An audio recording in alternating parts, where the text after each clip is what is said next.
Well, good morning, everyone. Welcome to Good Timers. I'm glad you came out today. Glad to see all of you here. I hope you have a good time, and I hope I'm a blessing to you today.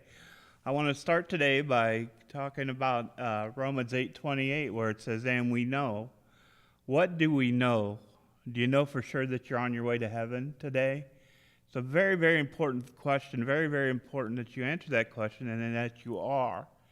If you're not, it's my prayer that you take care of that today. If you have any questions about that, see one of us here. We'll help you out with that. And you say, well, Brother Hunter, I've come to church all my life. I've read my Bible. I know more Bible than you do. But that's not the question. The question is, are you saved today? The most important question you'll have to answer in your entire life. The answer is no. I pray you take care of that today. There'll be no judgments here. We love you and we want to see you all get saved. And that's very, very important. Do you realize that God waits for you every day to hear from you, for you to call out to him and to be saved? Do you realize that God's patience, he waits for you every day, like I said, and he'll never stop waiting for you until the day you go to your eternal destiny. And the next thing that it says there in Romans 8:28, it says that all things work together for good. All things work together for good. It doesn't say there that all things will be good. It says all things work together for good. It doesn't mean everything in your life's going to be good. It does mean, however, that everything is working together for good for you. For you. God doesn't let anything come into your life that's not going to be good for you. He sees things from a different perspective than you do, a different place than you do. He sees the tomorrow. He knows the results of what's happening to you. It's like when you plant a garden. In that garden, if you're a gardener, you know you plant the plant, and you wait, and you have to water it and spread a little manure. Well, sometimes God has to allow a little manure to come into your life to make you better and to make you love him more and more and to learn things. We never learn on the mountaintop. We learn in the valleys. If you look at the mountains up high, there's never anything that grows, but down in the valley, it's full of vegetation and growth. And that's what happens when you put manure on your garden. You grow. You grow. But there's going to be a little manure that comes into everybody's life, regardless of who you are and what you are. There's going to be a little manure. But God, like I said, uses that manure to refine us and make us better. I have a story that's about a little boy. It's a great friend of mine. His name was Tommy. And Tommy was born back when I was. We were the same age. We were friends. We hung out together. And Tommy was born just like any other normal boy. He got, playing and got to do everything that normal kids got to do. And then in 1969 on Pearl Harbor Day, the day that'll live not only in infamy for the entire country, it'll live in infamy in Tommy's life. His life was changed at that time because his mother died, passed away in a car accident that Tommy was in the back seat.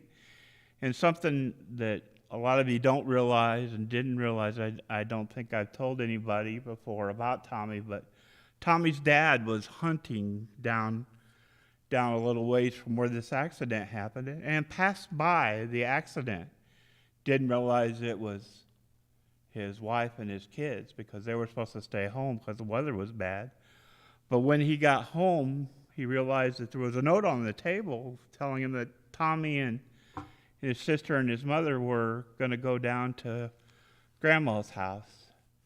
And that he realized it was the accident, so he went back. And in this accident that Tommy was in, Tommy laid in the back seat while they were driving up on the ledge, back when cars had ledges in the back.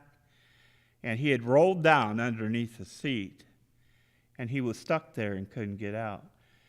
And they went about, making sure everybody was all right. Well, Tommy's mom and Tommy's aunt had passed away.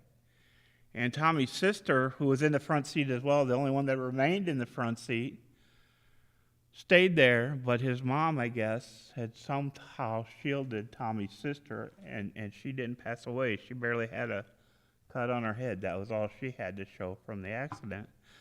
But not Tommy. He was stuck under the front seat, and they had hooked the car up to the, as Tommy tells me, that they'd hooked the car up to the wrecker. And they were about ready to tow the car away, and somebody said at that moment, "Where is Tommy?" In that exact moment, Tommy cried out. Tommy cried out. Because you see, in every person's life, there's, as you'll find in Ecclesiastes 3, 1 and 2, there's a time and purpose for everything. A time and purpose for everything. And all things do work together for good. How can there be any good come from Tommy's mom and aunt dying and Tommy almost dying? I don't think there could be. At that time, even Tommy's dad took and bought a funeral plot, a cemetery plot, for Tommy, because they thought he would die. And then they told Tommy that he would never walk or talk or do anything normal again, that he would be just kind of useless. Well, God doesn't make anybody that's useless, so that wasn't to be so. But it took a lot of work and everything for Tommy. He did end up walking and talking again and being quote unquote normal, as normal would go.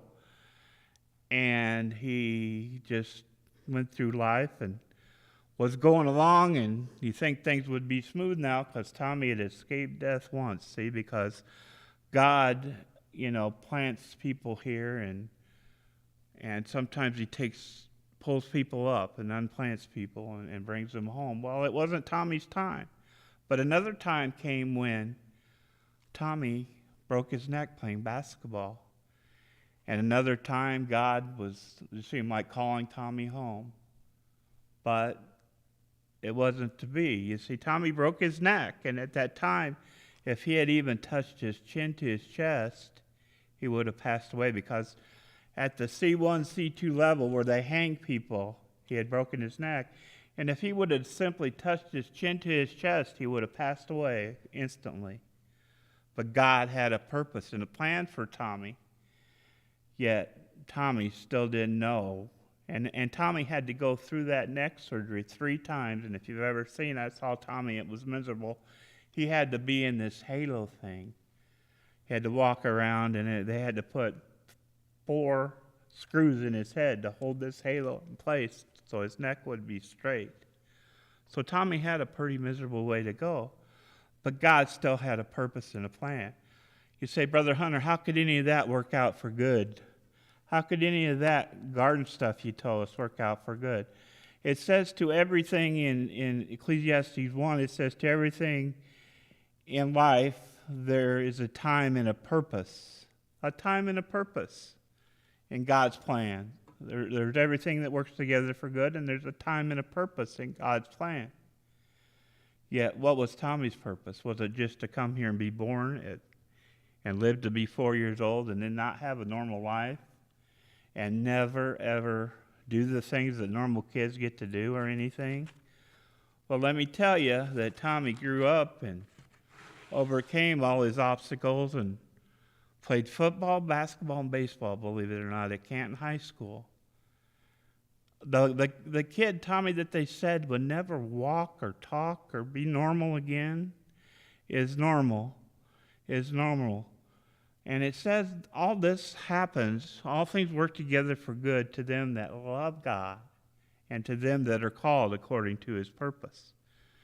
Do you love God today? Do you feel like you have purpose in your life today? You see, because God doesn't make no junk. Tommy's life might have been considered junk because of what happened. But God doesn't give you anything in your life that he doesn't have an answer for. You see, like I said before, God lives in your tomorrow. He's ahead of you. He's got it all planned out. He knows what's going to happen tomorrow, the next day, and the next day. Even though you can't see the good, God's purpose is good, and God's plan is perfect, and will never change.